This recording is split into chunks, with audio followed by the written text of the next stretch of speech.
Good Friday the 13th morning, everybody. James here with Goings Enterprises LLC on the Square in Girard, bringing you another episode of Funny Fridays, the segment where I attempt to tell a story that I think is funny and see if it entertains you all. This episode is brought to you by Goings Collectibles, a subdivision of Goings Investments. And we have a series of these creepy little things right here. And, perfect for Valentine's Day or Friday the 13th. I don't know, these things creep me the hell out. Anyway, so moving on. So, once upon a time in a land not so far away, I was a CNC machinist at a local machine shop, if I can talk. Once again, I'm getting tongue tied, as usual. So, worked with a guy who was not a very good guy. He upset a lot of people, but everybody had to deal with him. In fact, his nickname was King Doording, because if you happened to park next to him in the parking lot, or you were unlucky enough, because he always tended to get there right on time, if he parked next to you, he would intentionally ding your doors. He thought it was funny. He thought it was hilarious. And we were all just kind of stuck because he happened to be buddies and frat bros with the machine shop owner's brother. In fact, that's how he got his job. He would also tend to go around stirring up a bunch of drama and trying to get people in trouble because, again, he thought it was funny. Well, he targeted a friend of mine one week and was really grinding on him pretty hard trying to get him in trouble. Now, let me reiterate, as I've told similar stories before, I don't start prank wars. Usually, if I do a prank, it is retaliatory in nature, okay? My problem is I don't always know where the line's at, right? So, recap, he's picking on a buddy of mine. Nobody likes him.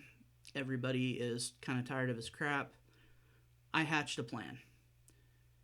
The very next day happened to be Valentine's Day. There's a reason I saved this story for today. So, Valentine's Day starts, and right away, early in the morning, a barbershop quartet shows up and goes to one of the guys at their machine and serenades them as per, instructions from his wife. It was great. Everybody gathered around, got a kick out of it. It was funny. They all kind of teased the guy a little bit. Keep in mind, this is an all-male machine shop. Nothing but dudes work there. So, testosterone tends to run high. So, throughout the day, flowers show up and boxes of chocolates to various guys, and everybody is seeing this stuff. It become a game where everybody is doing their job, but then they're looking around, either A, seeing who else is getting it next, or B, hoping it's not them. So lunch comes and goes, and then my guy shows up, right? My guy shows up right at the end of lunch, comes in the back door, and brings this box that is covered up by a black trash bag, hands it to our shipping guy. The shipping guy is like, well, this dude you're looking for, his machine is down that way. My guy's like, oh no, no, you take it, I'm out of here. And he bails. So our shipping guy takes it to King Doording's work area, sets it down on his table, and stands there as, of course, a crowd of dudes gathers around to see what King Doording got for Valentine's Day. King Doording, not thinking, and by the way, King Doording bit on the homophobic side, okay? Not just a bit, right? Anytime anybody would say something insinuating that he might be of the other side of the fence persuasion, he would get upset. We didn't care. In fact, I'm pretty sure a couple of the guys that worked there were gay.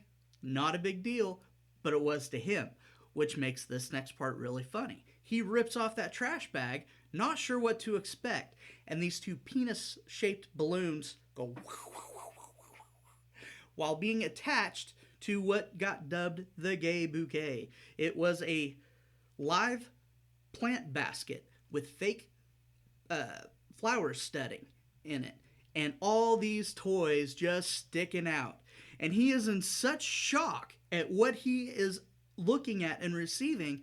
Now, a normal person, you think, would stop, shut that crap down, put the trash bag back over it, and chuck it in the trash or something. Not him. He was in such shock, especially after the balloons go, that he is going through. He pulls out a letter addressed to him from Tyrone, and he's pulling out a pink tiara that's got two pink penises that we didn't know at the time, lights up and flashes. He chucks that down on the table. He pulls out a men's erotic magazine and chucks it down. He pulls out a deck of cards that are male erotic cards with naked men on them, and he is just like freaking out, but he won't stop pulling stuff out.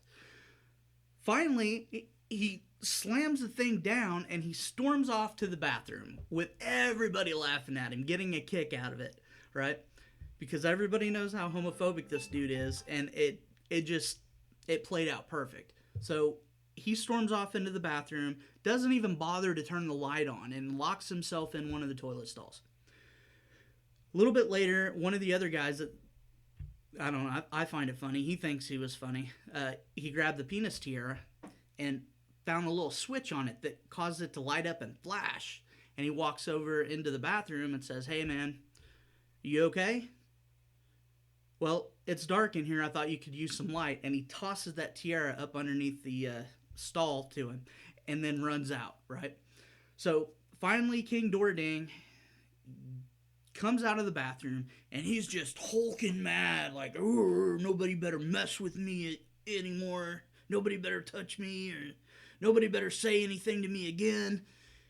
But you could tell it looked like he had been crying. So that might have been a little sad, but anyway, he goes back to his machine and he keeps hearing something and he keeps looking around. And of course, all the guys that know what's going on are watching and waiting.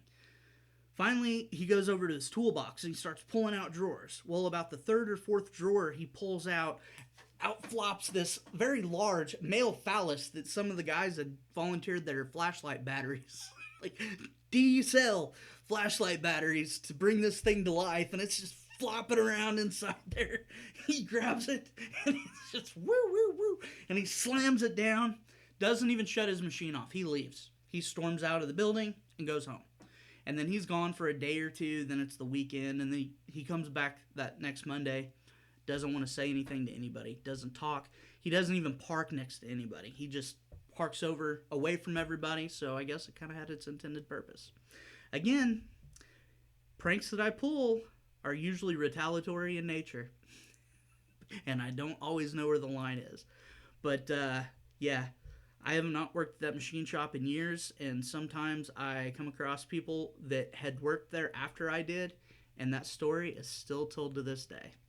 All right, so I hope everybody has a safe 4th of July, or 4th of July, what the hell, Friday the 13th. Have a good Valentine's Day tomorrow. In fact, with the two on top of each other, I'm going to see if I can go ask my wife to be my bloody Valentine. Love y'all. Have a good weekend. Take care of each other. Love each other. See y'all later.